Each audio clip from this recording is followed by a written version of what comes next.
नमस्कार मित्रांनो, आजच्या या व्हिडिओमध्ये आपण 11वीचा जो ऑनलाईन ॲडमिशन फॉर्म आहे तर तो कशा पद्धतीने भरायचा आहे ऑनलाईन आपल्या मोबाईलमधून, तर ती संपूर्ण माहिती आपण या व्हिडिओमध्ये पाहणार आहे. तर व्हिडिओ नक्की शेवटपर्यंत बघा आणि चॅनलवर नवीन असाल तर चॅनलला सबस्क्राईब करा, जेणेकरून आपल्याला अशाच प्रकारची नवनवीन व्हिडिओज या ठिकाणी पाहायला मिळणार आहे.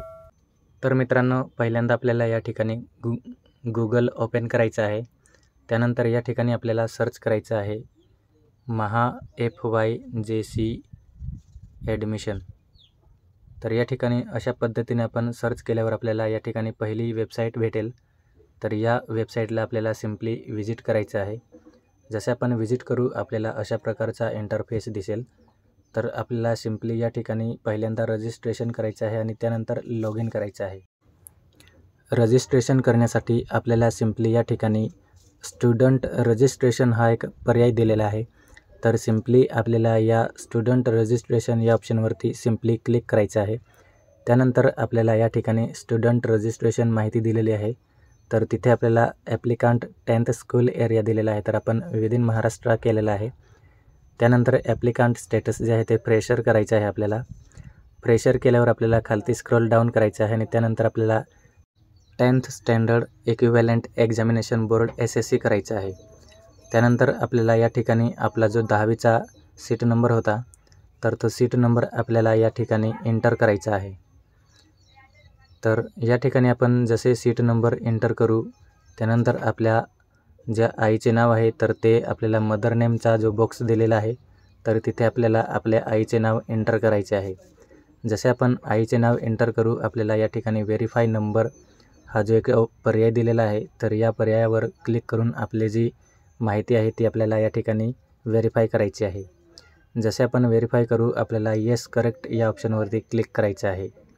तर आपली जी माहिती आहे ती आपण चेक करायची आहे आणि त्यानंतर आपल्याला येस करेक्ट या ऑप्शनवरती क्लिक केल्यावर आपल्याला ग्रीन बॉक्स दिसेल. त्यानंतर मंथ ऑफ एक्झामिनेशन दिलेलं आहे. तर या ठिकाणी आपल्याला मंथ ऑफ एक्झामिनेशन जे आहे तर ते सिलेक्ट करायचं आहे. मार्च आहे, 1 ऑक्टोबर आहे. तर ते आपल्या पद्धतीने आपल्या मार्कशीटवर दिलेले असेल तर ते आपल्याला या ठिकाणी सिलेक्ट करायचं आहे.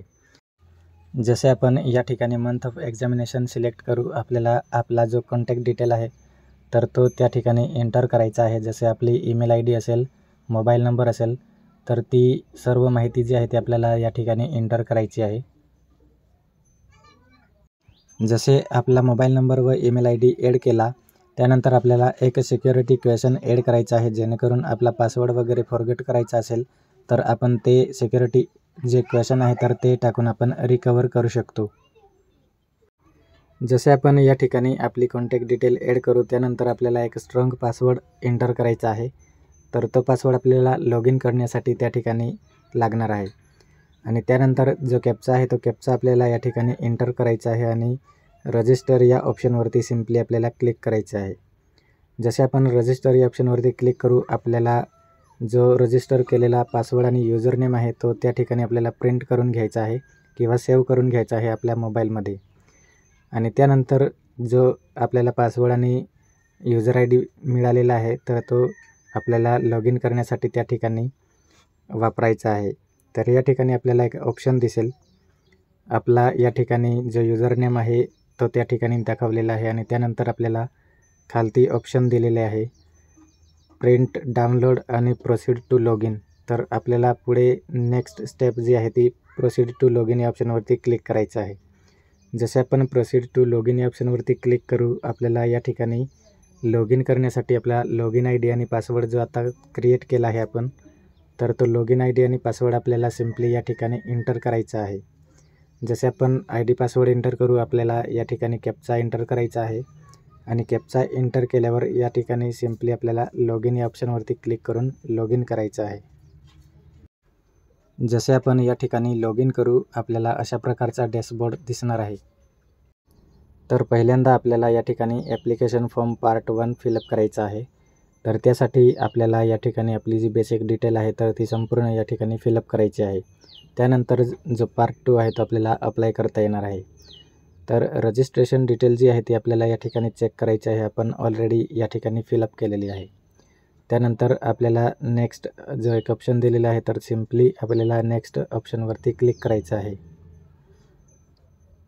जसे आपण नेक्स्ट करू आपल्याला आपली जी पर्सनल इन्फॉर्मेशन आहे तर ती दिसेल आणि ती आपल्याला चेक करायचं आहे आणि त्यानंतर आपल्याला पुढे सेव्ह अँड नेक्स्ट या ऑप्शनवरती सिम्पली क्लिक करायचं आहे. जसे आपण सेव्ह अँड नेक्स्ट करू आपल्याला या ठिकाणी आपला जो ॲड्रेस आहे तो ॲड्रेस फिलअप करायचा आहे. जसे आपला या ठिकाणी ॲड्रेस आहे तो फिलअप झाला तर त्यानंतर आपल्याला एक मोबाईल नंबर ॲड करायचा आहे. आपल्याला ऑप्शन दिलेले आहे 2 मोबाईल नंबरसुद्धा आपण ॲड करू शकतो.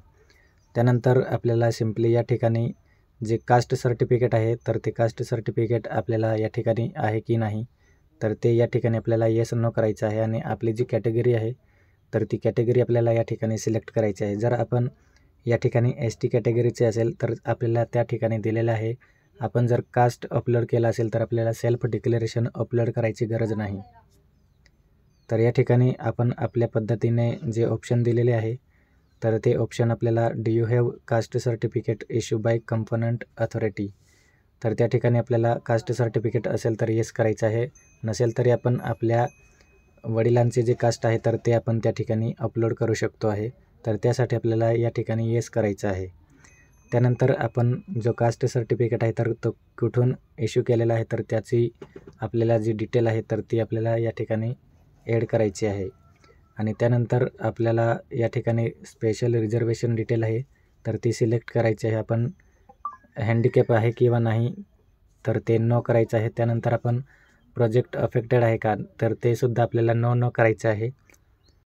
आपल्या पद्धतीने या ठिकाणी जे ऑप्शन आहे तर येस नो करायचं आहे. आपण या ठिकाणी जे नो ऑप्शन दिलेले आहे तर त्या ठिकाणी आपण नो करणार आहे. आणि त्यानंतर एक लास्टचा जो ऑप्शन आहे आपल्याला इन हाऊस कोटा ॲडमिशन तर त्या ठिकाणी आपल्याला लास्ट सिम्पली येस करायचं आहे आणि बाकीचे जे ऑप्शन आहे तर त्यांना आपल्याला नो जो पर्याय दिलेला आहे तर तो आपण सिलेक्ट करणार आहे. आणि त्यानंतर जी माहिती आहे ती एकदा आपण व्यवस्थित चेक करायची आहे आणि सेव्ह आणि नेक्स्ट या ऑप्शनवरती सिम्पली क्लिक करायचं आहे. जसे आपण क्लिक करू आपल्याला क्वालिफिकेशन डिटेल जी आहे ती या ठिकाणी दिसणार आहे आणि ती सिम्पली चेक करायची आहे. आपल्याला ऑलरेडी फिलअप आहे ती आणि सेव्ह अँड नेक्स्ट या ऑप्शनवरती ओके करायचं आहे. जसे आपण सेव्ह अँड नेक्स्ट या ऑप्शनवरती ओके करू आपल्याला अपलोड डॉक्युमेंट जे आहे तर त्या ठिकाणी आपल्याला 10वीचं मार्कशीट आहे, LC आहे आणि कास्ट सर्टिफिकेट आहे. तर ते ST कॅटेगरीचे असेल तर आपण ते तिन्ही ॲड करू शकता किंवा अपलोड करू शकता. आणि सेल्फ डिक्लेरेशन जे आहे ते ST कॅटेगरी जी आहे तर ती सोडून बाकीचे जे विद्यार्थी आहेत त्यांना त्या ठिकाणी जे सेल्फ डिक्लेरेशन आहे ते अपलोड करायचा जो ऑप्शन आहे तर तो येणार आहे. आपल्याला सिम्पली STची कॅटेगरी आहे म्हणून कास्ट सर्टिफिकेट अपलोड करू शकता. बाकीचे ऑप्शनल आहे आपल्याला. आणि त्यानंतर आपले जे डॉक्युमेंट आपण सिलेक्ट करून आपले डॉक्युमेंट अपलोड करायचे आहे. तर या ठिकाणी आपण अपलोड केलेले डॉक्युमेंट चेकसुद्धा करू शकतो ॲक्शन बटनवरती. तर ते चेक करून आपल्याला नेक्स्ट करायचं आहे, सेव्ह करायचं आहे आणि त्यानंतर आपल्याला जी माहिती आहे ती संपूर्ण माहिती या ठिकाणी चेक करता येणार आहे. आणि त्यानंतर आपली जी ऑनलाईन फी आहे तर ती या ठिकाणी आपल्याला पे करायची आहे. तर या ठिकाणी आपल्याला 100 रुपये पे करायचे आहे. जी फीज आहे ती रजिस्ट्रेशन फी तर ती या ठिकाणी आपल्याला पेमेंट करायचं आहे. तर पेमेंट करण्यासाठी आपल्याला प्रोसेसिंग फी या ऑप्शनवरती क्लिक करून सिम्पली आपल्याला जे ट्रान्झॅक्शन आहे ते कंप्लीट करायचे आहे. तर या ठिकाणी आपण पे या ऑप्शनवरती क्लिक करून जी पेमेंट आहे ती कंप्लीट करणार आहे. जसे आपण पे या ऑप्शनवरती क्लिक करू आपल्याला आपल्या फोनपेवर एक रिक्वेस्ट पाठवायची आहे आणि त्यानंतर जी पेमेंट आहे ती आपल्याला या ठिकाणी कंप्लीट करायची आहे. जसे आपण आपली जी पेमेंट आहे ती कंप्लीट करू या ठिकाणी आपल्याला अशा प्रकारची जो इंटरफेस आहे तो पाहायला मिळणार आहे. जर पेमेंट करताना काही प्रॉब्लेम झाला असेल तर तो परत आपल्याला पेमेंट करायची नाही. आपल्याला जी पेमेंट केलेली आहे त्याचं व्हेरीफाय करायला आपल्याला एक ऑप्शन येणार आहे आणि त्यानंतर जी पेमेंट झालेली आहे त्याची रिसिप्ट आपण या ठिकाणी डाउनलोड करू शकतो. आणि त्यानंतर जी प्रिंट आहे ती आपण या ठिकाणी डाउनलोड करू शकतो आणि सेव्ह करू शकतो आपल्या मोबाईलमध्ये. त्यानंतर सिम्पली आपल्याला नेक्स्ट ऑप्शन दिलेला आहे तर तो ऑप्शन आपल्याला या ठिकाणी पेमेंट झालेले आहे आणि नेक्स्ट ऑप्शन आहे या ऑप्शनवरती सिम्पली क्लिक करायचं आहे आपल्याला. जशी आपली जी पेमेंट आहे ती कंप्लीट होणार त्यानंतर आपल्याला आपला जो ॲप्लिकेशन आहे तो चेक करायचा आहे आणि त्यानंतर आपला जो ॲप्लिकेशन आहे तो आपल्याला या ठिकाणी आय हॅव डिक्लेअर या चेकबॉक्सवरती आपल्याला क्लिक करून आपले जे ॲप्लिकेशन आहे ते लॉक करायचे आहे. जसे आपण आपले जे ॲप्लिकेशन आहे ते लॉक करणार, या ठिकाणी आपला ॲप्लिकेशन जो आहे तो एडिट करता येणार नाही. आणि त्यानंतर आपला जो फॉर्म आहे पार्ट 1 ॲप्लिकेशन, तर तो या ठिकाणी कंप्लीट होणार आहे. तर जसे आपण या ठिकाणी पार्ट 1 जो ॲप्लिकेशन आहे तो लॉक करणार, आपण अशा प्रकारचा जो डॅशबोर्ड आहे तो आपल्याला पाहायला मिळणार आहे. आणि ॲप्लिकेशन फॉर्म जो आहे तो सेल्फ व्हेरीफाय या ठिकाणी स्टेटस पाहायला मिळणार आहे. तर अशा प्रकारे आपण पार्ट 1 जो आहे तो या ठिकाणी फॉर्म 11वीचा घर बसल्या मोबाईलमधून भरू शकतो. आणि पार्ट 2 जो आहे तो लवकरच या ठिकाणी सुरू झाल्यावर त्याचाही पार्ट 2 आपण लवकरच व्हिडिओ घेऊन येणार आहे आपल्या चॅनलवरती. तर नक्कीच आपला जो चॅनल आहे तो सबस्क्राईब केला नसेल तर सबस्क्राईब करून ठेवा आणि आपल्या मित्रांनासुद्धा हा व्हिडिओ जो आहे तो जास्तीत जास्त शेअर करा. तर आय होप मित्रांनो आपल्याला हा व्हिडिओ आवडला असेल, आणि व्हिडिओ आवडला असेल तर नक्कीच लाईक करा. थँक्यू.